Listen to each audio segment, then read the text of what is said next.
Welcome, friends. Today, we are doing another fragrance rotation for the week ending the 20th of March, 2022. Marvelous. So, this week, like standing back and looking at it, has been a strange week in fragrance. I've worn some stuff that is strange for spring. The first fragrance I wore was something I've never worn before, and I'm not entirely sure I'm going to wear again. I wasn't a huge fan of it. So we will start at the beginning, as usual. And on Monday, I decided to break out Jiggy, vintage Jiggy, from the mid-90s, I think this is, or the early 90s, around that sort of time. This is a tester, doesn't have a cap. It's got this demonstration up here. It had demonstration here, sorry. It says the notes are semi-oriental, aromatic, dominant notes, lavender, woody, and spicy, which is strange because what I got from this was a massive blast of vanilla.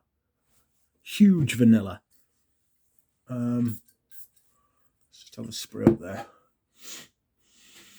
It's fresh. I do get lavender from it, but it's like a powdery lavender. If you've ever smelled Pour Un Homme Caron, this is very similar to that. Those two fragrances are very similar.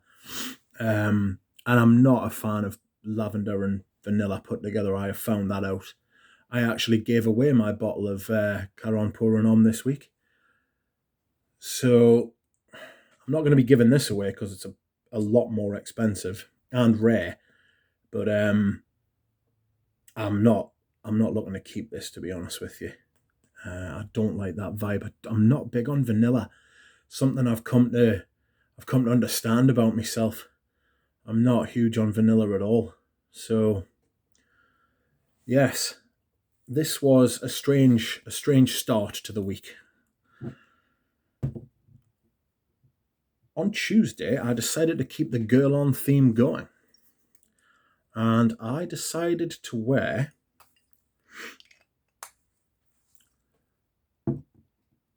Vetiver by Guerlain. This is fantastic. This is one of the best scents I own, probably, if I'm being honest. It's fantastic, especially this version. I really like this version. I actually wore my 2018 bottle, the Listerine one, and I actually gave that away as well because my friend doesn't have it. It's relatively cheap, so I gave it to him, and I prefer this version, and I've got another couple of bottles of this on the way. So happy days. I'm stocked for this. If you saw my comparison of all four of the different versions I've got, you will have seen that this is probably the one that I like the most because it's probably the easiest to wear, and it's probably the one that I love the most. Yes. Anyway, on Wednesday, I wore a rare fragrance. Now, this is boxed. Again, I actually gave the bottle that I wore on Wednesday to my friend. This is a full bottle, still boxed. I haven't got it out. I'm going to break it out in summer. He hasn't got it and he really loves it. So I thought to myself, I'll give that one to him so he's got like a bit of a tester. There was only like what, 5-10 ml left in it, if that. So I decided to just make a little bit of room. I haven't unboxed this one yet. Ooh, maybe I have. No, I haven't unboxed this one yet. But it's What About Adam? Tomato leaf. Strangeness. Tomato leaf, such a strange note. It's really good, but it's really different. And it's unusual compared to most fragrances. Sisley's Eau de Soie has a tomato leaf note as well, and that's absolutely fantastic. But this is a rare fragrance these days. And I absolutely love it. Like, it is really, really good. But I decided to give away my partial to my friend. Now, I haven't given anybody a bottle of this, and I wouldn't be doing so. What I wore on Thursday was Music for a While by Frederic Malle. This is fantastic. Like a goopy pineapple sort of thing. Caramel. Patchouli I get from it as well, but the lavender is front and center. And the lavender that is used in this fragrance is the exact same lavender that is used in Tom Ford's Beau de Jour, the Beau de Jour private blend version. The lavender is absolutely the same thing. They're under the same umbrella company. They must have just bought an absolute metric ton of it and decided that they would use it in a few different fragrances, and it is fantastic. It's a fresh, sheer, tight lavender, not powdery at all, clean, new. You know, it's got that sort of vibe to it, and I really rate it. Lasts all day. Absolutely nuclear it is. I got this as a partial, I believe, but it had barely been touched. Somebody had obviously bought this and thought better of it straight away.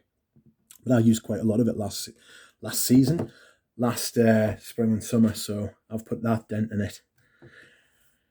Friday was a nice day. Friday was a cherry tea. Oh, I've just smelled this. And this is a fragrance you can expect to see a lot more of on this rotation as the months go on. It is, of course, Pavarotti. I absolutely love this stuff. This is like one of my favourite fragrances. Unlike Vetiver, I wouldn't necessarily say it's one of the best fragrances I own, but it is definitely one of my favourites. I've got to draw that distinction for you. Two different things are what you love and what you think are objectively the best. But this is great. A little bit of citrus, a little bit of floral, but it's got this honeyed patchouli note that just smells like rolling Italian countryside, mid to late morning, sunshine, cooking, food, happiness, talking, gregarious, outgoing, really nice stuff. Absolutely love it. Try and get a bottle if you can, or try and get a mini to try it, because the minis are great. It's just a little tiny version of this. Love it. Next, another Italian fragrance, and a fragrance I absolutely love. This is a winning combination for me: lavender and sandalwood, rather than lavender and vanilla like Jiki. This is lavender and sandalwood, and I absolutely love it. It's brilliant, very natural. It's old school. It was released in the early to mid 90s, and it's in the same bottle as Smolto Pour On, but this is Molto Smolto. It's in the same bottle shape, I should say. This is Molto Smolto by Smolto. I think Molto means very, but I oversprayed this and I didn't regret it at all. This wasn't like when I oversprayed Beaufort London's Rake and Ruin and I nearly died. This was amazing. I really love it. It's very, very well put together. You smell smart. Smartly. You smell like you're dressed smartly, even if you're not.